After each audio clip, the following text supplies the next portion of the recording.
This podcast, including all discussions and examples, is for informational purposes only and does not constitute professional advice. The views expressed in this podcast are solely those of the host and guests and do not necessarily reflect the official policy or position of any government agency or company.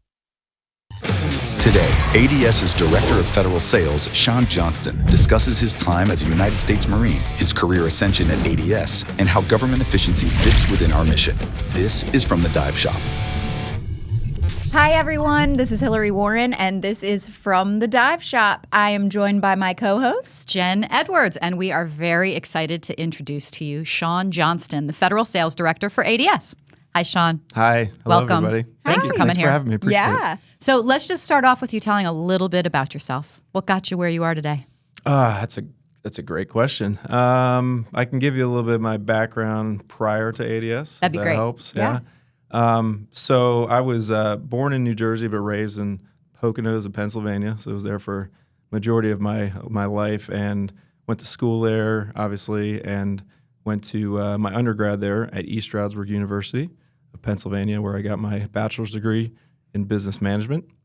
And then simultaneously, when I graduated high school, I kind of was like, I don't know what I want to do with my life like most people. So I knew I wanted to get my education, but also I had this just, hankering to get into the military too, right? So what drives you to that? What's something that as a kid makes you go, at 16, 17, 18 years old, you started thinking, I want to go into the military. Was it G.I. Joes and the ability to shoot guns, or what was it that made you interested in that?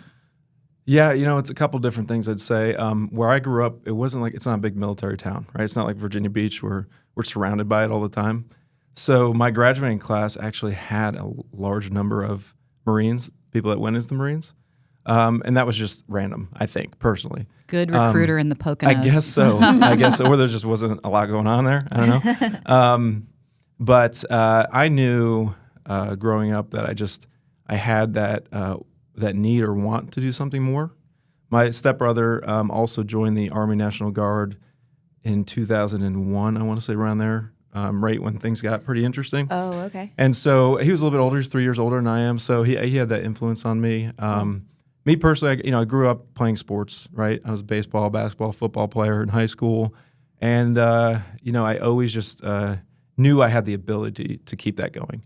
I wasn't going to be a post-high school professional sports player. As much as I wanted to be shortstop for the New York Yankees, it wasn't going to happen. So, and this is going to sound cheesy and probably cliche, but I always had this want to help people, right? And, when you're super small kid, you want to be like a superhero. And that was like what I wanted to be. And I wasn't going to be Spider-Man or Superman or whatever. But in the real world, as you grow up and go through high school and you're trying to figure out what you want to do, I thought, hey, there's no better place to do that than the U.S. military. That's cool. And having that kind of mindset, I chose the Marines because I thought if I was going to do that, I wanted to choose the organization that was the toughest. And that's why I chose the Marines. Wow, that's amazing. Yeah. So what did you do after college? Did you go how does that work? I'm assuming you were ROTC and you weren't. Nope. Okay. Nope.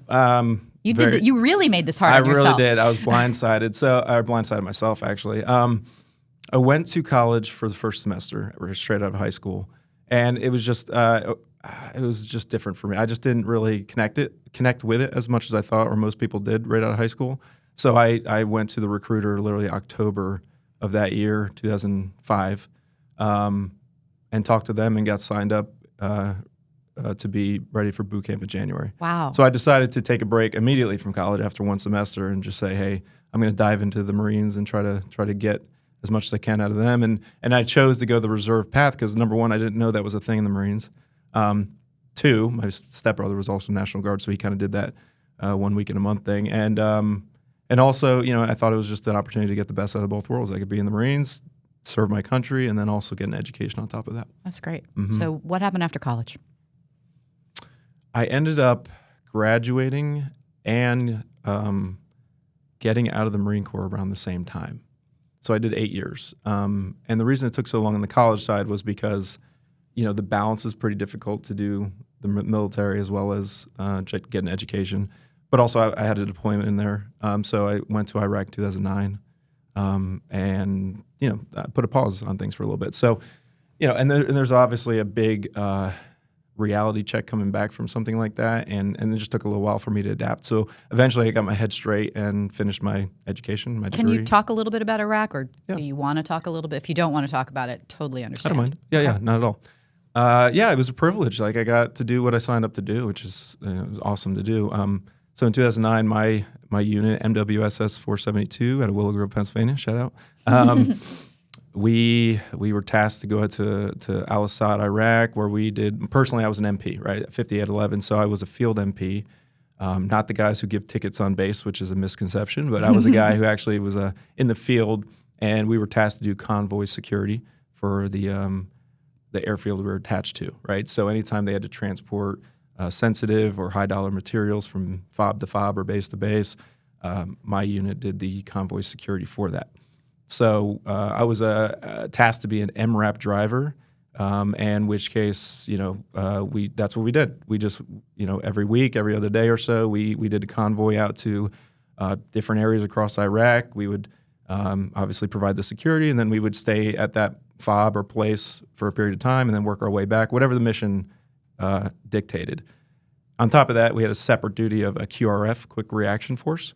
So when we were not patrolling or doing our convoy security mission, we were held there basically on base to just be at the ready in case there was something outside the wire that we needed to respond to. So if there was a downed aircraft or helicopter or just an issue outside the base, outside the wire, as we called it, our team was ready to go to help support the security element of that.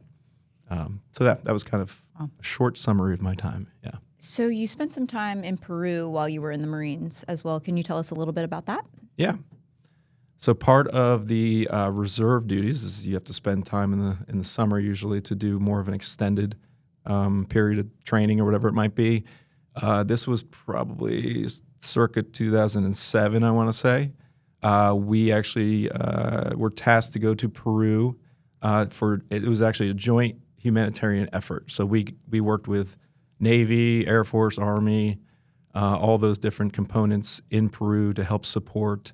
Again, on our side, it was security, but we were standing up a school and a hospital. Oh, wow. In the local area. So it's humanitarian efforts. The CBs were out there to help, construct and do the engineering and whatnot. We were the security element because there are some bad actors in that area of Peru that we were at. So there's some organizations that didn't like Americans or people in general doing a lot of, drug trafficking, those types of things. So that's what we were there to do. So I was there for about a month. Yeah. So what was that like? What do you have any impactful memories from that experience that you'd like to share? Yeah. Thankfully it wasn't too busy, I guess you could say. During that time, it's something I learned when we were there. There's actually a day of annual protests that they do, right? And it just happened to be when we were there, and we were the shiny target of those protests, or at least that's what they told us, right? So I haven't really, done the background on that, but we actually were supposed to be only there for a couple of weeks, but we ended up getting held there, twice as long because it just wasn't secure, safe enough for us to leave the compound because of the protests. Wow. So it wasn't anything that we had to, we had to provide extra perimeter security and things like that just in case things got a little crazy, but they didn't, thankfully. But it was a good experience to see that. Yeah. Cool. Yeah. Awesome. I've said this on every podcast so far, but I can't not thank you for your service. Oh, really, appreciate truly. it. Thank you. I know that's become cliche as well, but I don't think I'll ever stop. So It was my privilege. It was awesome, yes. So you decided to get out when you graduated. Mm-hmm. Talk a little bit about that and what'd you do first? Directly outside of college? Yeah. So again, I said I got out simultaneously between getting a degree and getting out of the military, the Marines. I thought it was time for another challenge, a different life change for me. So I happened to meet my now wife at that time in Pennsylvania and through college, and thought it was a great time to make a move. So we moved to Virginia Beach because that's where she was from, and started all fresh for me. I didn't know anybody. I had no connections other than my wife and her family, and I had this new shiny degree. I had to figure out what to do with, and then obviously my experience in the Marines. So naturally, I bartended. Of course. For a while. Yeah, that was the first thing I did. I struggled. It was a struggle, to be honest with you. I had, again, no relationships here, so just trying to figure out what I was going to do with my life, what was my big boy job. Ironically, I want to kind of circle this back with ADS, right? This is a kind of a fun story. As I was transitioning, my father-in-law, who's retired Navy, said, hey, I've heard of this company, ADS, right? Maybe you should check them out. So I applied. This was while I was still in college, and got a phone call from Kimber Seeloff, and never got a call back. That was it, right? So it was just kind of like, hey, I just wanted to try and see what was going to happen. Then I ended up moving here. I moved right by the warehouse. So I had then had a job with USAA as an auto claims adjuster in Chesapeake, and my commute every day was passing the warehouse. This sounds so cheesy, I'm sorry, but I knew, I was like, there's something there. And I still had no idea what ADS did, to be honest with you. So I applied again and never got a call back. And that was okay. Like, I was like, there's still something there. I was miserable in my job, I'll be honest with you. Sorry for you guys who work at USAA. But it wasn't for me. It was just paying the bills and get me through. And then I tried for the third time. And the third time, I was fortunate, I guess, maybe to hit the right timing of it. But I applied to be a sales special projects. And that was... That's a blast from the past. It was a blast from past. So special projects, just basically getting hired on to be trained to find a home somewhere at ADS, similar to our SDA program that we just had. And my first interview was with Benny Brown and Chase Hill and Michelle Wiggs, and I got hired on directly from Chase Hill to be an inside account manager for the defense team at the time. So it was, I tell the story because, again, I had no connection, but it was just something to the ADS brand that without knowing anything of what this company did, I kept trying. And 10 years later, here I am. So you started out in special projects, which is, the most entry-level position at the company, or was at the time. And just to clarify, Sean mentioned our SDA program. It's a sales development program, and it's our entry port for ADS. So if anybody's interested, that's a great place to get started. Anyway, continue. Yeah. Shameless plug. Sorry, I should have elaborated. Yeah. What was your journey at ADS? And you worked your way all the way up to director. Can you tell us a little bit about how that story went? Sure. Maybe luck. I don't know. We'll see. But yeah, I don't. It's a good question, and I'm still trying to figure it out, to be honest with you. I think it was good timing with a lot. I can't. I don't like. I'm not a gloat kind of guy. I don't give myself self-credit or anything like that. But I do have work ethic, right? That's the one thing I've always brought to the table. Again, coming into ADS, I had no idea what this company did. No experience in the industry other than my stint in the Marine Corps, which I was not a supply guy, right? So I had no idea procurement. I did not know anything about what this company did when I started either. Right. I think every day of my training, I went into Jen's office. She was my boss at the time, and asked her what contracts were. So yes, I can relate. You can relate. Yeah. It's the daily acronym roundup. Yes. And this was 2015, and back then, like, my training was Chase Hill slapping catalogs on my desk saying, read those for a week, and that was it, right? That was my training. It's much different these days. I just pushed hard, right? So I just learned and asked as many questions as possible. I volunteered as much as I could. Anytime there was like a gap in territory or they needed help or somebody just needed something, I always tried to be the first to raise my hand. Who was your customer set when you first started? So on the defense vertical at the time, we were a little spread. It was all commercial defense contractors, so General Dynamics. Let's see who else. Lockheed Martin. There's a handful of others, similar kind of large and medium-sized primes, I would say. But we supported direct defense contractor sales, but we also supported other larger contracts, other prime contracts such as CNGT, CNTPO contract, which is something we're still kind of Again, acronym soup. I know, sorry. We won't explain what those are. It doesn't matter. and I don't think I remember them anyway, so that's fine. And like AFRICAP and all these other large State Department kind of contracts and programs. So to answer your question, that's kind of like where I started for my customers, yeah. And now you are the director of our federal team, which is, the acronym soup again, the 3-letter agencies, which I think fascinates a lot of people. Can you tell us a little bit about what you do now and the customers that you serve, and some of their mission sets, maybe an interesting story about working with the federal agencies. Yeah, good question. So this is where it gets like elevator pitchy, right? So federal sales director. Our team. And by the way, I don't want to short circuit how important this is. You literally, you accomplished what I think is often the brass ring for people. You came in at the most entry level part of the federal team, and then you climbed through that part. And I mean, were you the inside manager at one point? I was. And then you were an outside rep as well, weren't you? Correct. So you went from being, and not to tell your story, but you're not going to tell it yourself because you're so humble, but you went from being the most junior inside rep to becoming the manager of the inside reps, to becoming or maybe the other way around, from an inside rep to becoming an outside rep calling on external customers, to then becoming the manager of the inside reps, to then becoming the manager of the entire team. So that's right. That's just like, that's the 1950s ladder, and you totally the American you dream. Slayed it. You slayed it. Yeah. So when will you be CEO? I was gonna say I'm not done yet. Also, That's right. I'm still here. That's right. Just throwing that out there. Watch out, Ryan Sturgill. That's right. That's right. I'm gonna keep going for sure. Right. I mean, again, I'm humble, yes, but I have a job to do, and my job is to make sure I take care of my people and that we are still successful in a growing organization.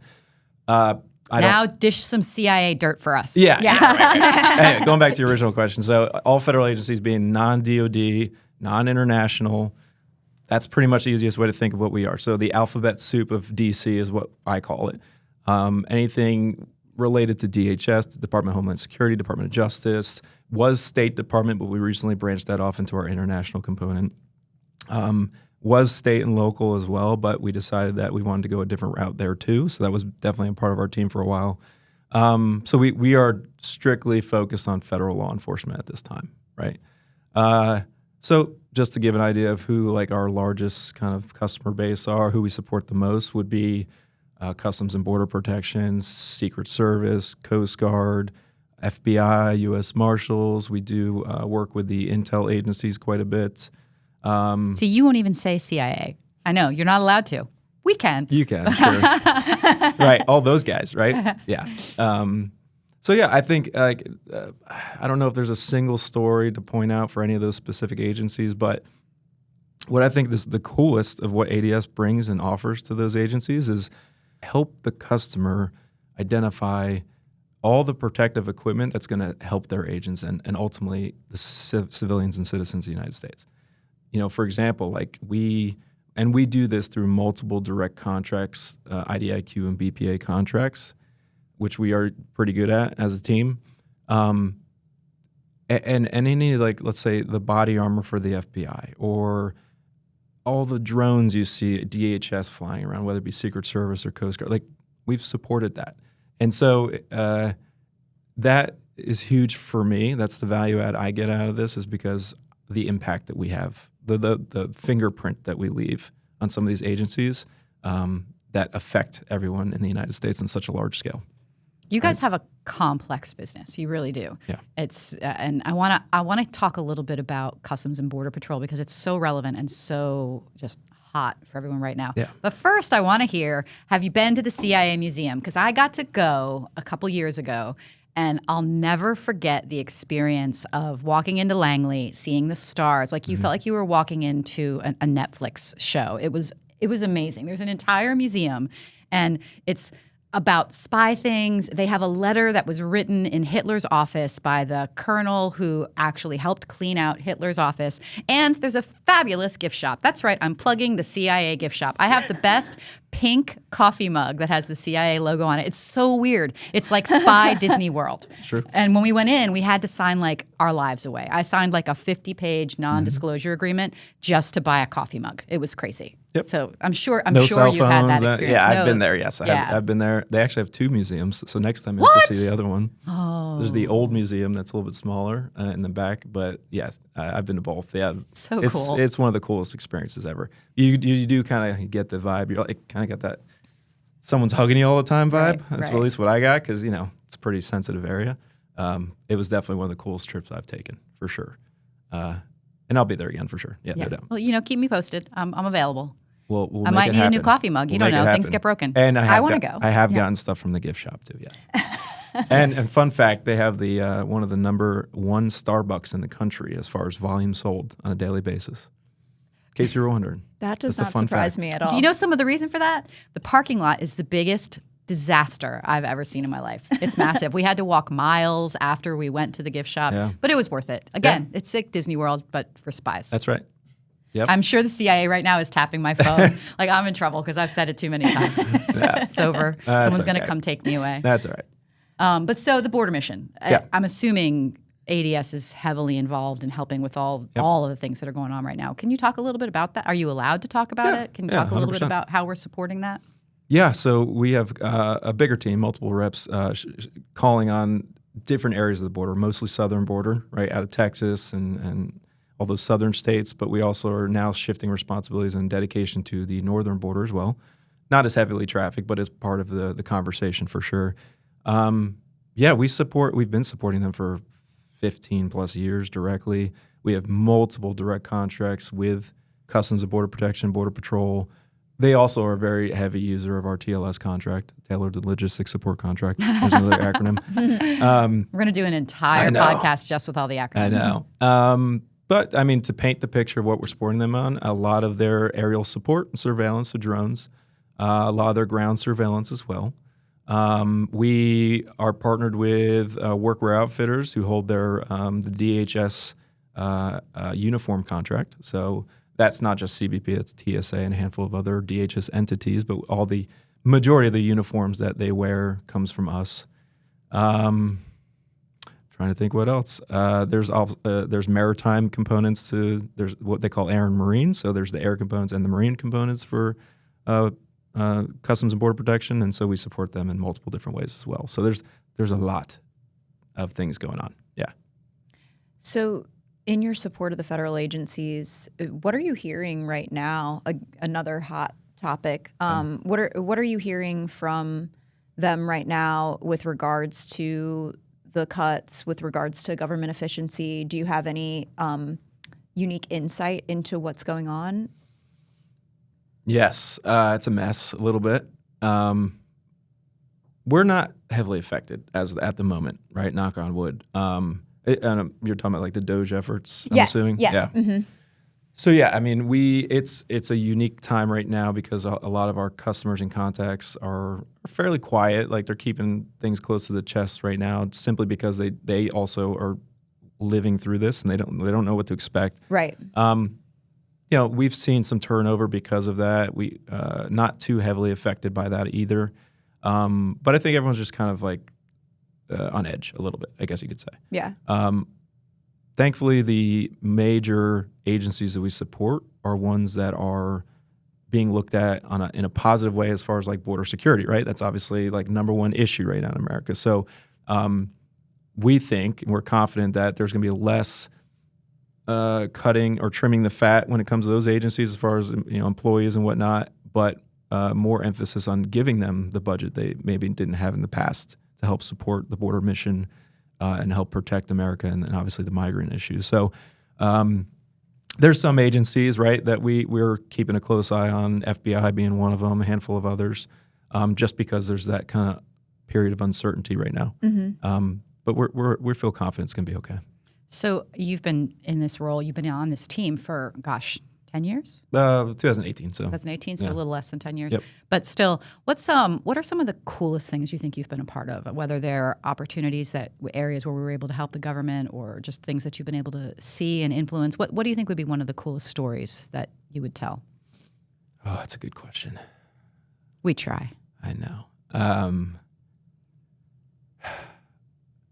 Again, I think it's hard to pinpoint one. I kind of nerd out on the fact that anytime I see something on the news where there's like an agency doing something where, good or bad, right? There's obviously some bad parts of that too. But like anytime I see our gear out there in the media, it just hits me like we did that. That's the coolest thing in the world, right? And so, Jen, we have to give quarterly briefs to our executive team. We do. And I always try to put one of my first slides, just pictures of that I pull from the internet or from news organizations where I can show you, hey, this thing happened. We're all aware of it. And by the way, see this optic that the sniper's using, that came from ADS through our contract or something like that, right? Sure.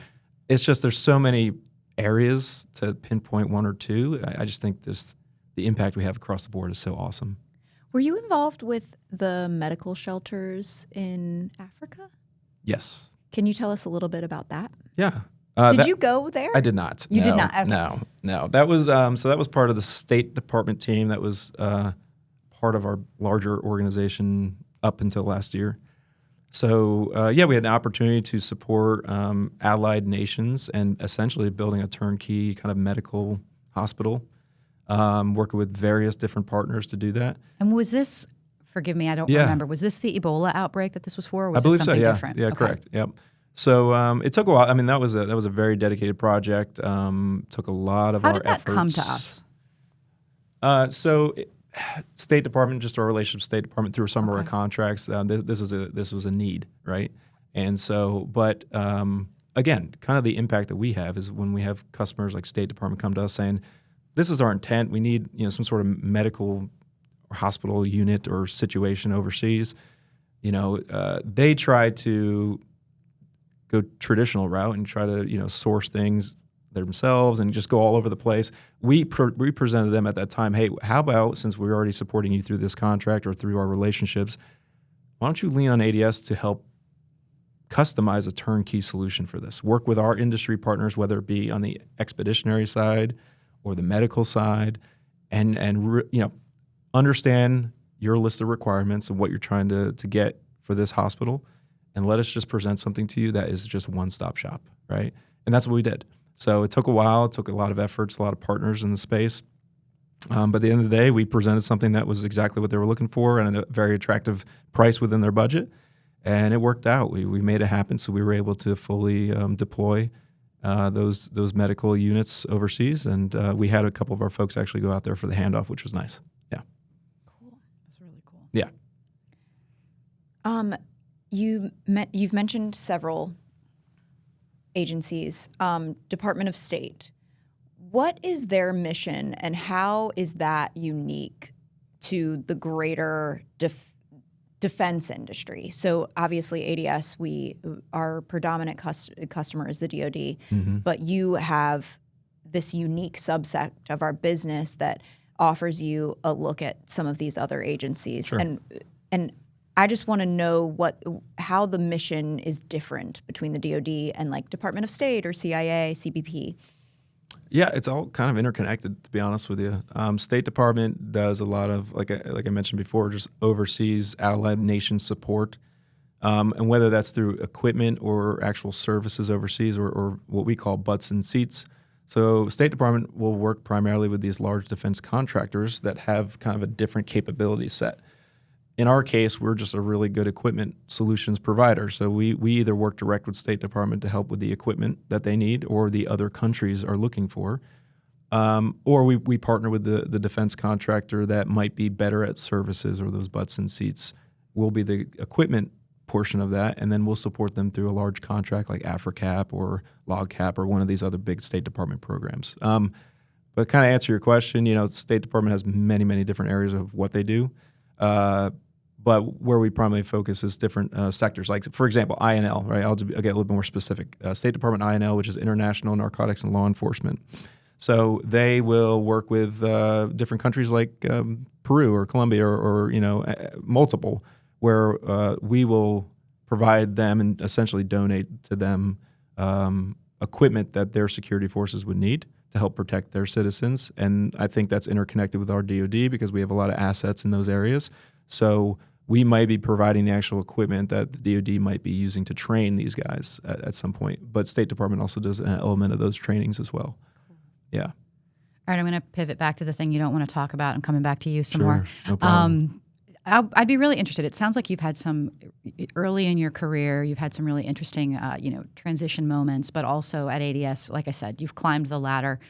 What career advice would you give to somebody who is either just getting ready to go into college or just getting out, someone early in their career? What kind of advice would you give to them? Yeah, I'll repeat kind of what I said before about myself. Don't be afraid to raise your hand. Don't be afraid to to be the one to volunteer for something that's difficult. And I think that does a couple different things, right? Obviously, it gives you the experience to learn something new or a challenge, right? But it also sets you apart from a lot of the rest of the folks that might not do that, right? So, someone who's in a leadership position or a management position, if I have someone on my team who's consistently saying, "Hey, boss, like, what can I do to help the team outside of my lane? What can I do to help the rest of the team?" Or, "Hey, I know this is a tough thing that we're struggling with. Can I help jump in there and just support it and see what I can do?" Obviously, that sticks out, right? And so having those types of people makes an impact, I think, to the greater good of the team. And my advice would be just look for those opportunities. Be self-driven, right? Don't lean on anyone else to get you from A to B. Like, that's got to be you. If you want something, you're responsible for doing that. But in order to do that, you have to take risks, and I think that's what that is. Right. Mm-hmm. Give us a specific example of a time that you did raise your hand that you feel like was one of the most important factors in your rise at ADS. Yeah, probably the biggest example I have is when I raised my hand to take lead on being outside sales for the state and local team. At this point, it was probably 4 years being a team lead. And we had new leadership come into the organization that had a background in state and local, and they continued to say, like, yeah, this is something that we think ADS could bring value to. Even though we've tried it, like, maybe we tried a different way. And the way we approached it was through different, like, what we call cooperative contracts, but universal contracts, similar to what we would have, like, on a TLS with DoD. Anyway, they wanted to stand up this new kind of efforts towards state and local. I didn't really have any need or want to get to outside sales at that point, but I knew it was probably inevitable eventually. Again, I wasn't feeling 100% certain on it, but I decided to take a shot. So I did. I stepped away from my inside management duties of that team, which was hard to do, and I decided to do something I've never done. I knew no real background with state and local. I've never been a police officer in the civilian world, right? And I knew very little, and I knew how difficult the market was. So I took on the challenge, and I did that for about a year. Within that year, in any sales organization, it takes a long time to build your pipeline and to build relationships. So that's nothing you can do in 1 year. So we were on the right path, though. So we started to build up our pipeline from nothing, essentially. And then I was able to, in support of the other inside reps that were part of that team, we were able to secure some very crucial cooperative contracts within national organizations that would give us the ability for that rapid acquisition for state and local, which we've always missed. I will say you've been the most successful that anyone ever was at that. Thank you. You accomplished more than I had ever seen in that environment. Thank you. And that was with an organization called Sourcewell, which is pretty well known. And you hear it today across the halls, for better or for worse, maybe, I don't know. But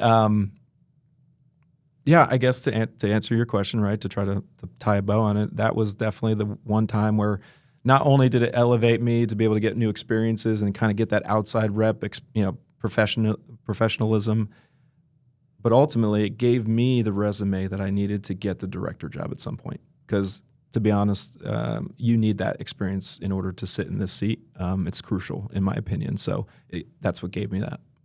And now that you're sitting in this seat, if you could, in just a couple sentences, how would you describe your leadership style? If my team listens, this is going to be different than what your opinion is probably. And your philosophy too. I really want to hear kind of what you think I'm trying not to be cheesy. Leader. It's okay. You can be cheesy. I'm trying not to be. I think there's large value in taking care of your people, right? You take care of your people, the people are going to take care of you as well.